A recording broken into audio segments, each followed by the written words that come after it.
My colleague Kevin Torres watched some of those evacuations from the far side of the fire, from the south side, earlier today. And you know, Kyle, a lot of those people who were coming up to the lines that we were at, those folks were just getting out of work, or at least trying to get out of work at the time, because remember, this all happened in the early part of the afternoon. You know, we talked with a lot of folks who live in that area, including a retired fire chief who has been around for more than 50 years in Black Forest, and all those folks had the same thing to say, that it had to do with fire mitigation. A lot of people in that area, they say, did not clean up the brisk, dry grass and firewood all around their homes.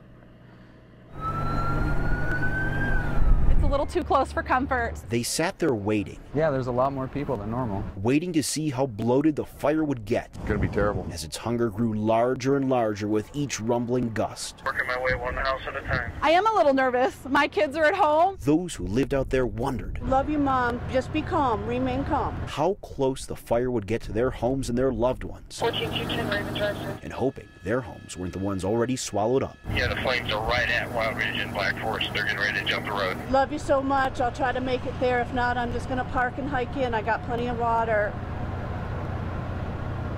Okay, thanks for coming home. Love you, Mom. Roads were blocked.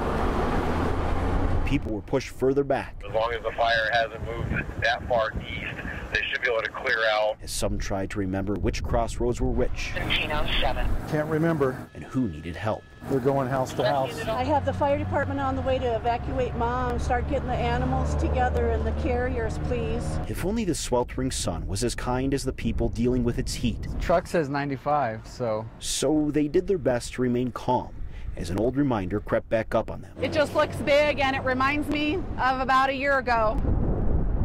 The Waldo Canyon fire, just across the highway, sitting in the shadows of a new thick plume that choked the Colorado sky. And this was our nightmare back then, and now it seems like it might be starting all over again. All they could do was wait and wonder. It's already starting to come over that ridge. Wonder what the night would bring. It's gonna be a while before they put this one up.